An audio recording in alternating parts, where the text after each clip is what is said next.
Okay, we are So we are live, we are live. aren't we? Oh, say, can you see? Oh, Canada, we stand on guard.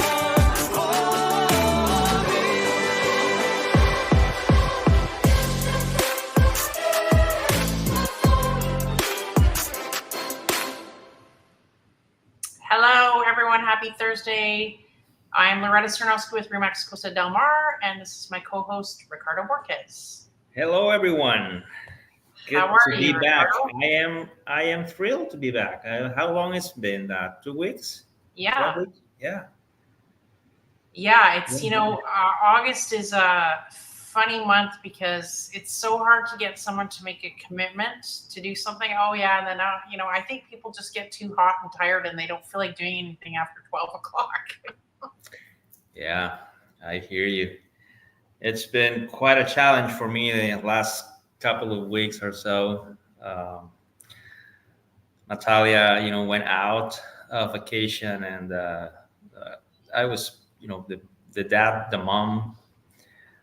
Uh, Now you know how single parents feel. yes, definitely. Not easy, right? I'm blessed though. Those kids of mine are really really good kids. Yeah, like Still, what if you had a baby or something like that? exactly. Yeah, that would have been just So horrible. is she back? She's back now. She just got back, right? Yeah, she just got in yesterday. I picked her up at the airport, and we got here last night, and so she's on now. Well, that's good. Pretty full of memories and experiences. I have yet not gotten all of them, so it's been three Yeah, it's weeks. really interesting. I can't wait to talk to her. Yeah, So today we have a topic that we've talked about before when we first started this show, but of course we have a lot of new people that are listening and tuning in. And if you're buying, selling property in Mexico, or anything to do, or if it might be on your radar, or you have a property already, then knowing about bank trust is in your best interest. There's a lot of myths out there, so hopefully we will clarify some of them. Please, anyone, if you have a question, just type it into the chat box, and we will do our best to answer it. yeah. Okay. I totally agree. This is a topic that we have to go over any number of times, uh, actually without a limit. It's really important that we reiterate, whatever we're going to discuss today, plus the questions that are always made. Enriches the conversation. So, Right. So before we get into the actual bank trust, I want you to talk about your role as a closing coordinator, what that means, because in the United States and Canada, they don't have closing coordinators. So when there's a real estate transaction, they're not quite sure what, how. I see. Yeah, over there you go direct uh,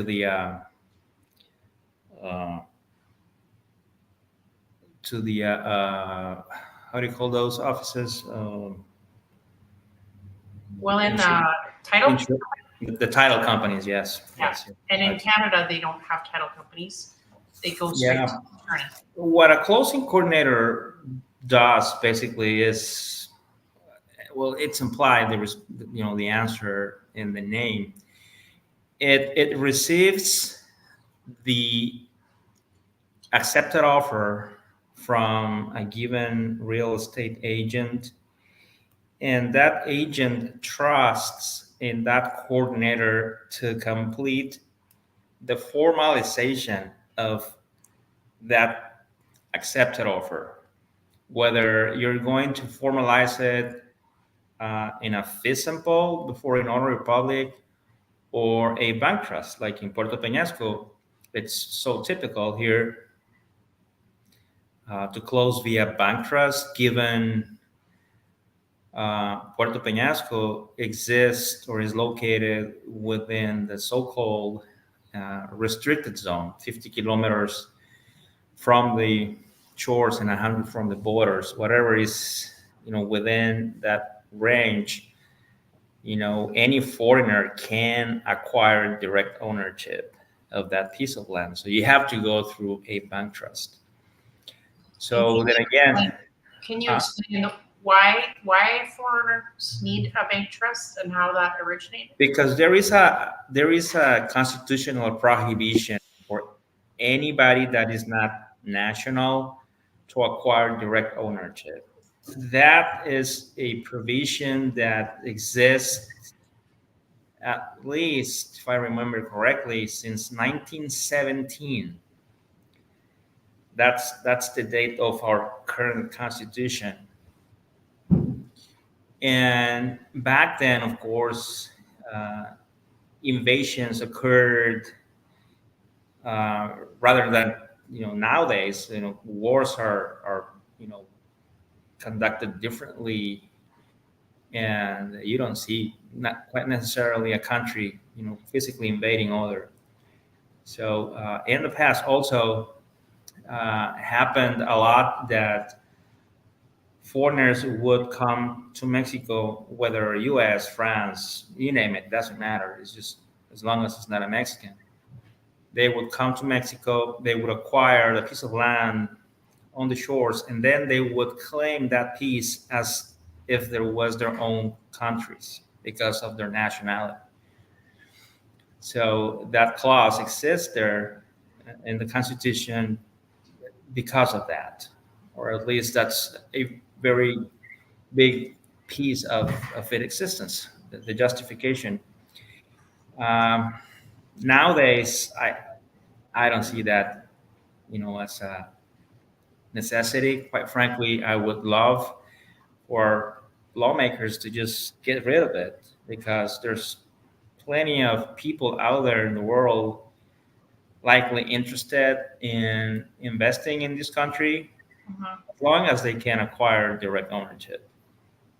Right, because I think people have a fear of not, that they're going to lose the property if they Yeah, don't have and their name. I mean, technically, it's still okay. I mean, they are protected by our laws, and the fact that you have a bank trust handy doesn't mean that you are in jeopardy, or that you don't have any rights over the property.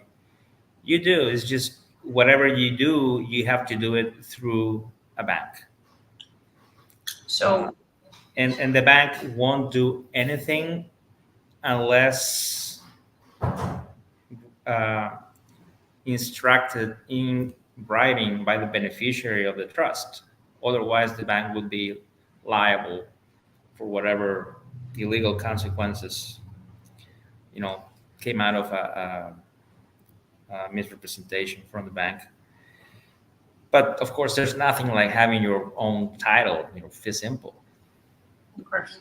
Yeah. Okay, so let's talk about from the buyer's perspective, and we're going to go through the different scenarios of a bank trust that a buyer encounters when they buy a property. So let's say the bank trust is in my name. Hmm.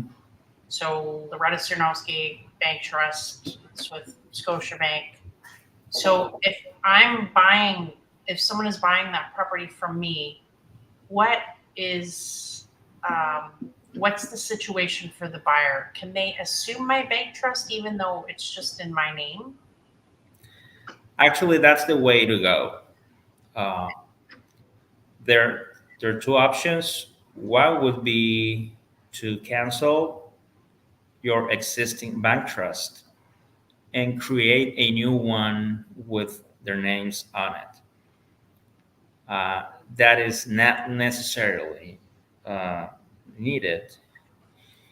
Uh, and the reason is both logistics and money.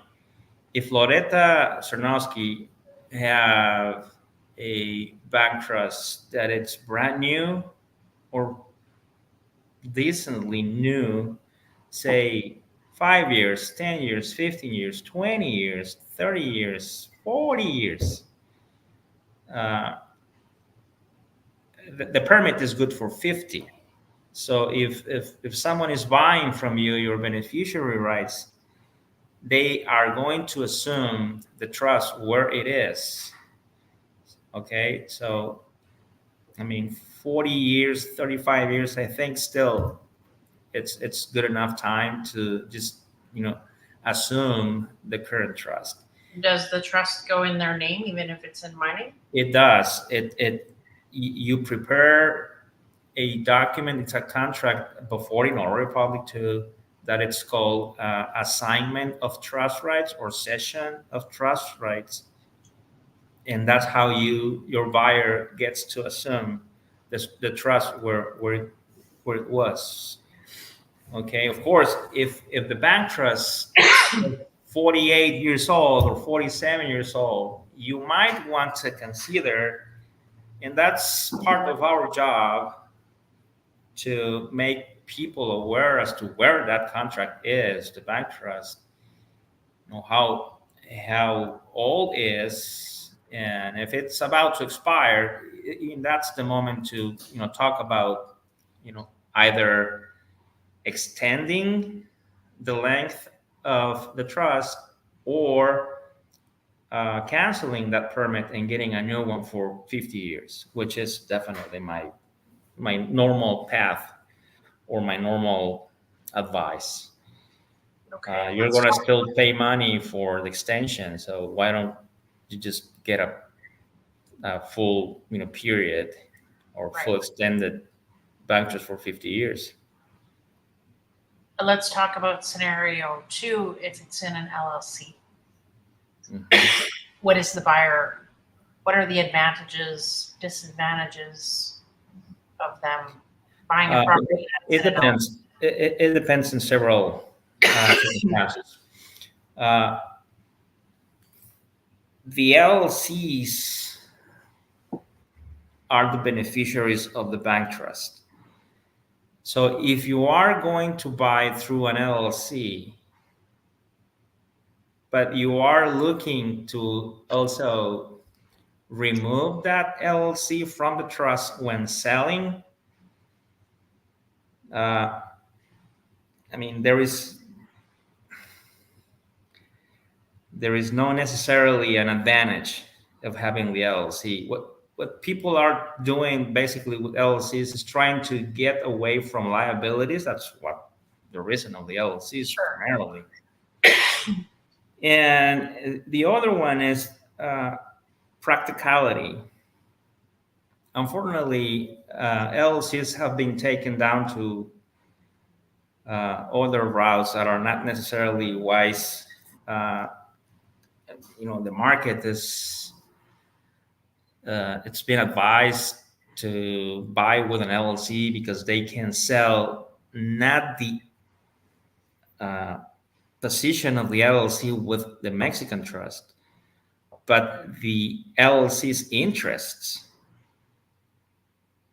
And you get to sell those up in the United States in front of a U.S. attorney in a transaction that can take place in no later than a week, just a few days, versus a couple of months or a month and a half or so, trying to do it here. So it's a matter of time and bureaucracy.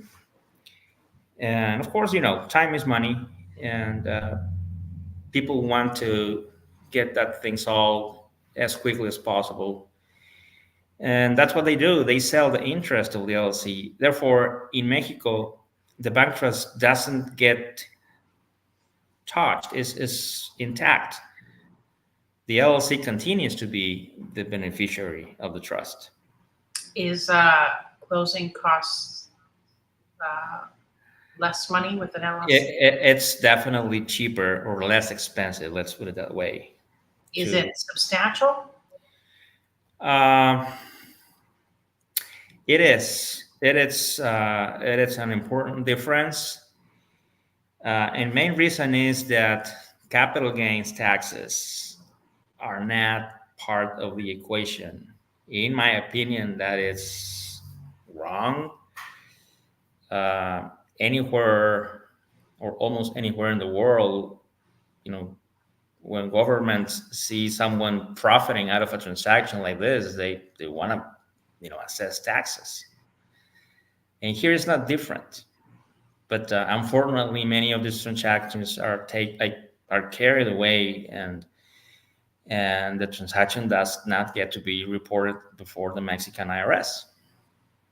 So there was a time, I remember not that long ago, where there was people talking that the banks were not going to allow LLCs anymore.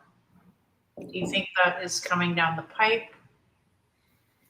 Um, as of today, I believe there's only one bank that is not accepting transactions with LLCs, and I mean new transactions. I think that's Scotiabank. Yeah. Other banks in the past kind of closed that possibility, but then they went back and continued accepting transactions with LLCs. I may be wrong, but I think as of now it's only Scotiabank. Okay, true or false? If that happens and I bought a property that isn't an LLC and has been through numerous sellers, I'm at the tail end of that LLC, would I be liable for all the other people before me for capital gains? You are going to have a big problem when you ask your seller to remove the LLC from the trust and put your name, instead, because the selling price recorded, it's only and only the very first purchase price recorded when the LLC actually bought that place. Remember, after that, the transactions have been carried out in the United States just within the structured capital of the LLC. But the trust here is not affected So because if the LLC. it was So if 50 the years LLC bought it, let's say in 500,000 5 years ago, and then there were 3 sales down the road, and you want that LLC removed, you're not interested in the LLC, but you paid up $1 million for the property. You want to have your $1 million recorded as your purchase price, okay? But which is possible. The problem is who is selling that property to the last buyer can only use the recorded price. So it's $500,000. It doesn't matter if that person paid for the property $900,000.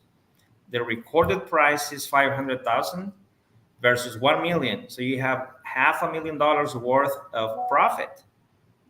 So That times 35% capital gains tax. So in that case, though, the seller is responsible for that, not the buyer. Sure, it's the seller. But let's say I did buy the LLC, and all of a sudden the bank said we're not accepting LLCs anymore. The No, term that- note or no. whatever. No, that's not a problem. When the LLCs have been accepted, it's grandfathering. I mean, there's a contract. The banks can only say, I'm not going to accept new bank trust with LLCs. That's different. Oh, isn't there at some point that if the LLC is no longer going to be used as an LLC, or the bank won't renew it, the bank's like we talked about that the Mexican IRS had talked about this. Wouldn't the last seller be liable for all of the previous sellers cap? But not the buyer. If I was coordinator of that transaction, I would tell you as a buyer, hey, out of this transaction, there's a gigantic amount of capital gains to be paid. Okay, so you have to be aware. And of course, I have to also make the seller aware of that big chunk of money being assessed worth of capital gains tax because the LLC is being removed from the bank trust. So at that point, when we put together the estimation of closing costs and present that to the parties, I can almost assure it's just a killer deal. It's they're not expecting that problem. Right.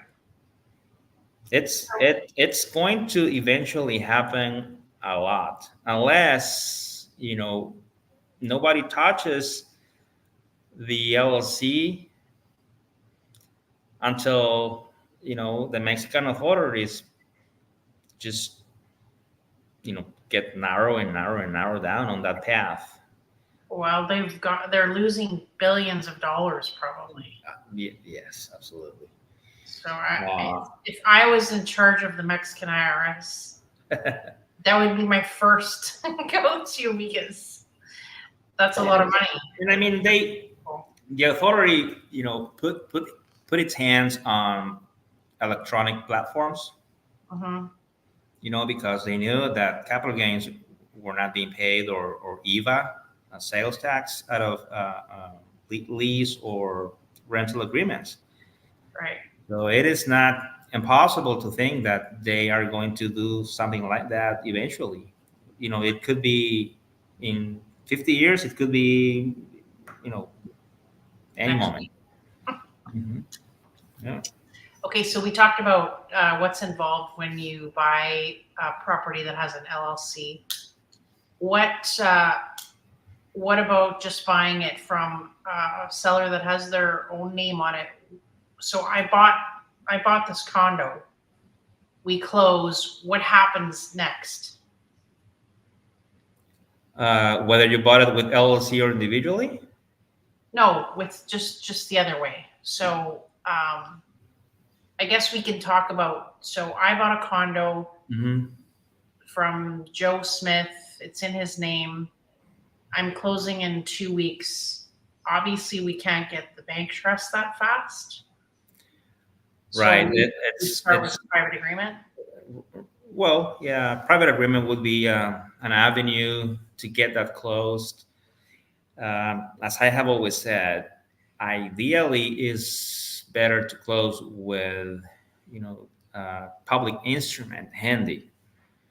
Okay, that's the document that ultimately the notary public is going to prepare. It takes longer. That's the reason, of that bridge agreement to exist. So the Right. transactions are expedited in some cases. In some other cases, it's because the seller, has an urgency to sell, and Right. a private agreement comes to be an excellent tool to get that done. Well, And and most people don't want to wait for their beach place. right. So eventually, that transaction is going to end up being formalized before a notary public. Okay, Um, so we do a private agreement, and then what are the steps on your side for us Well- to get the trust? It's been closed already, so that means that we must have gotten all of the IDs and proper information and documentation from both sides, seller and buyer. Okay. Can you talk about those ideas before we go to the next step? Yeah, well, that'd be either a a passport, whether it's a foreign passport or for Mexicans, voting card or passport or any other official ID, proof You of have to have that. a passport, though, right? Huh? You have to have a passport to get a trust. Uh, for foreigners, typically yes. In our case, the voting card would perfectly work Okay. because it does have our signature in a picture, so you can tell that the person there is you, and what kind of signature you use. And the passport is commonly used because again, it has the picture, and also you have to sign it. Okay. So the notario would have a possibility to compare the signature you're placing on the escritura or the bank trust or whatever the contract is, and compare it to that passport. Okay. It's kind of funny because more than 50% of the times, In my experience, people have changed the signature they placed in the passport. So you have to tell I'm one them, of those people yeah, because I didn't. I wanted to make my signature more legible. Like I used to have really nice handwriting.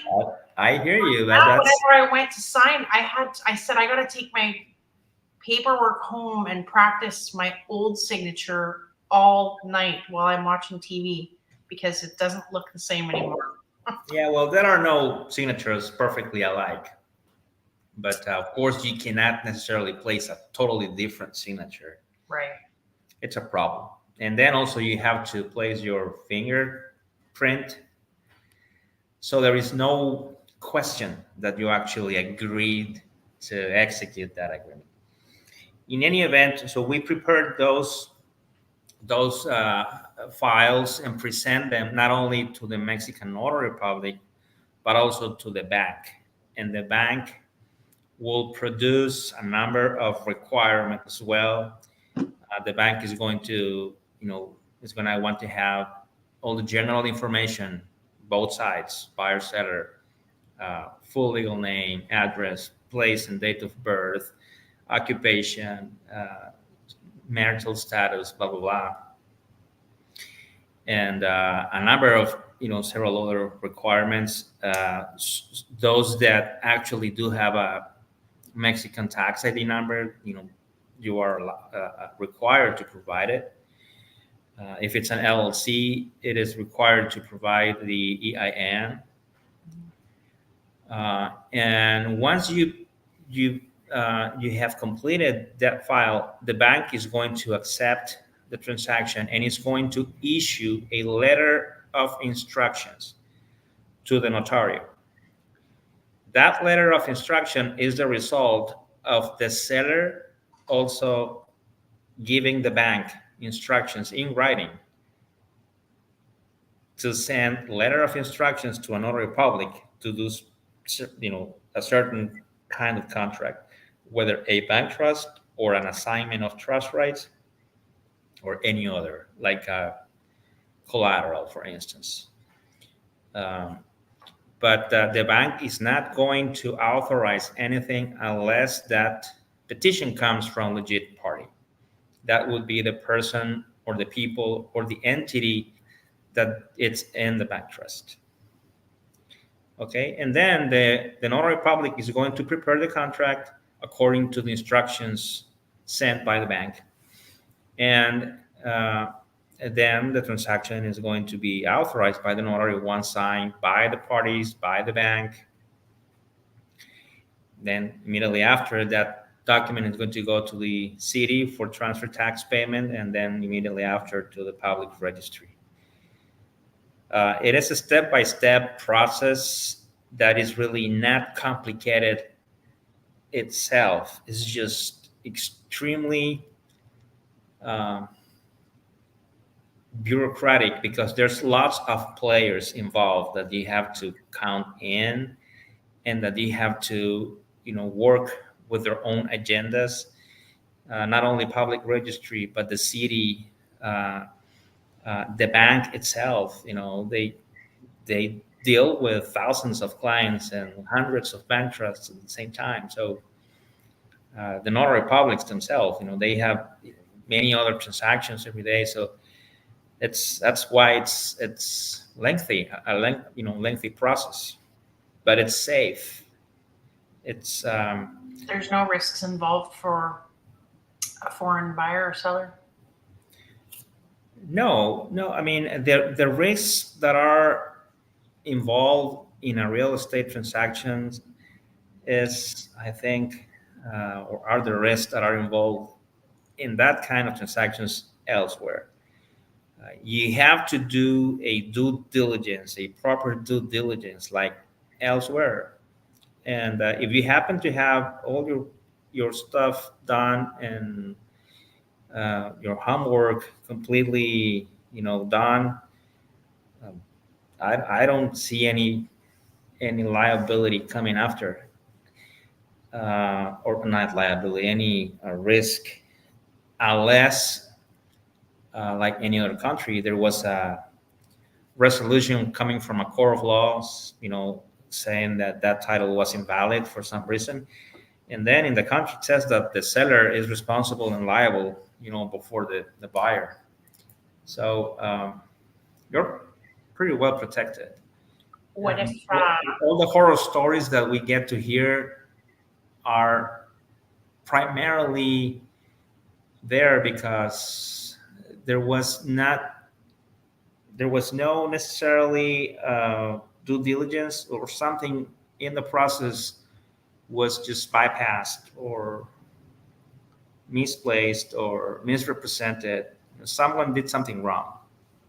us, the ones that I've encountered is people never proceeded to get their trust. No, they never did the final step. I have that going on right now. The private agreement was, the note was paid off, and the buyers never got the trust. Like, we're talking since 2014. Yeah, that's true. But that doesn't mean that those buyers lost their ability to get the trust. Right. Okay, they bought that property. They bought it. They bought it. Legit. They just have to continue working through that. Hire an attorney to get that down for them, and it's going to likely happen. Sometimes things go south in a way that someone didn't anticipate, so you have to go through that. But in almost all cases, if not all cases, I don't see any reason to not get the title. Right. Okay, Yep. it's not our most exciting topic, but it's one that people ask me all the time, and they're just very confused about it. And I find that a lot of people that aren't familiar with real estate transactions in Mexico, there's all kinds of 99-year lease, or I don't really own the property, the government can take it away from me. No, there is no such a thing. There is no 99 years lease. Right. Was there ever that? No. I don't know where that came from. I don't either. I mean, I know it's been out there forever, but Yeah. it's a bank trust, and the bank trust is held because of the existence of a permit granted by the Foreign Affairs Office in Mexico. The Mexican government is going to grant that permit to a given bank, and that contract is good. That permit is good for 50 years, and then you can renew it for another 50. Perhaps if you add that up, 50 plus 50, you have 100. I don't know if that's the reason for the 99 years, but there is no such a thing. It's a bank trust for 50 years. In the past, it used to be 30. Now it's 50. So it's 50 years pass by, you renew another 50 and another 50 and another 50. You have a question? Can you explain more about the private agreement? How much is paid till the bank trust is complete?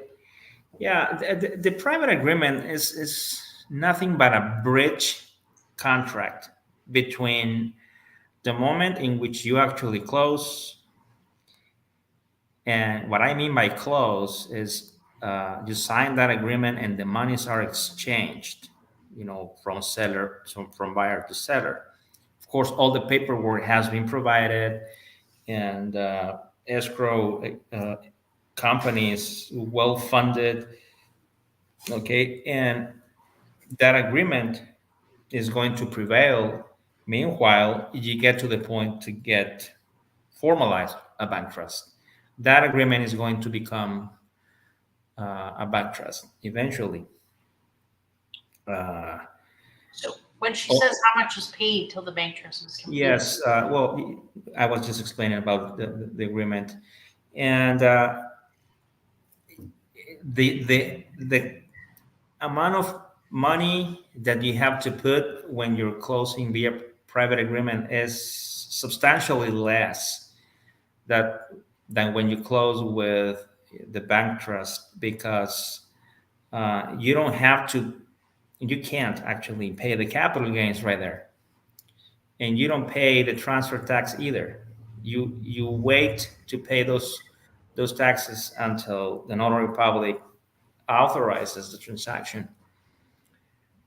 So those two items would make the closing chart higher, and of course, our fees as a coordinators are going to be less because we don't have to go through the process of uh, coordinating the transaction to get to a bankruptcy, unless we have been asked not only to close with private agreement but also with trust in a way to expedite the transaction. Then uh, you're going to have to pay for the private agreement and you're going to have to pay for the process of the bank trust. Does that answer your question, Pam? I mean, the other, if unless she was thinking of how do you pay the whole cost of the property with a private agreement? Yes, absolutely. Unless the transaction is on terms, you just. Okay, that's what I think she meant. So Mhm. if you're talking about the purchase price, if you're paying cash, then you pay the whole amount at the time of the private agreement to close. Absolutely, yes. Absolutely. However, some people have a private agreement where they bought their property on terms and they pay so much a month for so many years at a Mhm. certain interest rate. Right. And that is agreed upon between the buyer and seller. The trust cannot go into the buyer's name until that property is paid off. Now, they can, if it's in their contract, no. It could. Let me just stop you there. It could, but you normally are not going to see that because, Well, why of would course, it's not on the best interest of the seller. Okay. No. Because the But, person could say, I'm not paying anymore. yeah, I mean, you could secure the balance, via other options like promissory notes or collaterals or something else. Right. But Is that what you meant, Pam? As far as how much is paid? um, I think that's kind of now, just remember, I want our audience to uh, to consider and to take into consideration. Private agreements are a selling tool, and it's also a selling tool for the industry, and it has to be there for a number of reasons. But ideally, you want to see your transaction close via public instrument. Uh, there are a few cons involved with closing with private agreement, and I would say one of the most important or big ones would be that public agreement does not get to the public registry. So if you're buying on terms for say 5 years, although you are paying money towards the purchase price, you don't appear as buyer in the public registry because no notary public has yet formalized the public instrument that is going to be recorded in the public registry. So all that time, all that period of time, the 5 years, your seller continues to be the owner of record, and uh, it could happen that if your seller have problems with any other third party and that third party sues uh, your seller, they could see that they have property in the public registry although they sold it to you in terms. So that has happened. It doesn't happen a lot, but it has happened. So um, just something to consider. You ideally want to close with public instrument handy. That document goes right away to the public registry, or if it's not going to go right away because you have to wait till the bank signs and everybody signs, the notary public has the ability and the possibility to legally send a preventive notice to the public registry the very day of closing. Did you see So her comment? my concern is paying full price and then the bank trust is not complete. Yeah, no, I hear you. Uh, What do you say to that? Then you, that number one, you gotta that hire. happens every day. Transaction can last or you know can take place in 2 months after you close, 3 months after you close, 4 months after you close. It depends on a number of variables, but Including which bank it is. yeah, the the very big majority of transactions are successfully taken to the public registry eventually. Right. So So her concern on that, paying full price in the bank trust, not complete. How does she ensure that that doesn't happen? well, what I have done, or at least what I have experienced, through the years, some people have asked as a condition to close that they're going to 100% fund the escrow company, but only a certain percentage of that amount of money is going to be released to seller at the time of closing private agreement, and then the balance or the rest is going to be paid once both parties are signing before the notary public. And I think that's a good idea, of course. Oh, okay, so what about, and I don't want to badmouth your industry, but what about ensuring that you hire a reputable closing coordinator? Yeah, that's super important. That's super important. The thing is, uh, we have to make clear that what the path is, how the process is, and I typically buy a little bit of cushion in terms of time because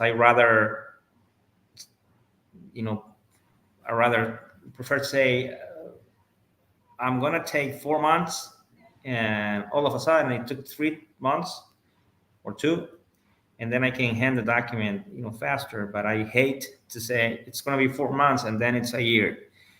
I mean, it has happened Right. because a number of reasons, but eventually, even though it takes longer time, the bank trust gets to the buyer's hands. Eventually, that happens. Does that answer your concern, Pam? I hope. Yeah.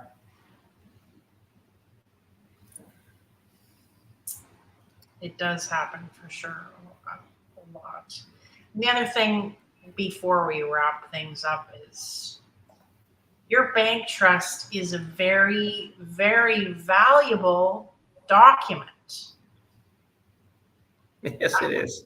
I've seen so many people, they don't know where it is. It's in their sock drawer or it's in a storage room, probably full of moths and stuff. It should be in a safety deposit box in your bank or somewhere that's locked up or somewhere you can find it. Because if you can't find it, it's not good. Well, I mean, it is super important. There's no question about that. And there's a number of reasons you don't want to leave that document anywhere, especially somewhere that any other third party can look at it, because not only is the bank trust there, but there's a lot of information, Sure. uh, private information. Okay, so now if that document get lost or burned, or it's not the end of the world, you don't have to panic, because there is a copy of that document in the public registry. But you have to pay for it. Yes, but it's something that you can recover. Okay. But you cannot sell your property unless you have a bank trust. Right. Any notary public, any closing coordinator, any buyer would ask you, for that document to just for logics. I mean, you have to prove that you are the legit seller. Well, and I can't put it into MLS without the information from the trust. And if we sell your place right away, like I always do, it says right in the terms of the contract that the trust needs to be delivered to the closing coordinator usually within less than a week. Yeah, and it's so important. Like you and I have done, many deals together, and I don't know how many times you asked me to calculate or to estimate what would be the capital gains amount on a given transaction. And oftentimes, the seller does not have that document handy, so I can't calculate that without that document. Yeah, and I Because mean, lots of information that I need from there. if you're thinking about selling, these are all things that you want to know approximately how much money you're going to net at the end of your sale. So it's, we do not have to know the purchase price, but you can guesstimate. And it's just all these things about being prepared. So, No, but we do have to have a ballpark number. It's super Yeah. important. of course. Yeah. Okay, well, I hope that answers some questions. This was recording, so we'll be sending it out. If anyone wants a recording, please send me a message or text me or Ricardo, and we will get this out to you. You can also look on our YouTube channel, Connecting Our Continent. And we will be continue talking about this topic. We have to. Yeah, I mean, of course, Yeah.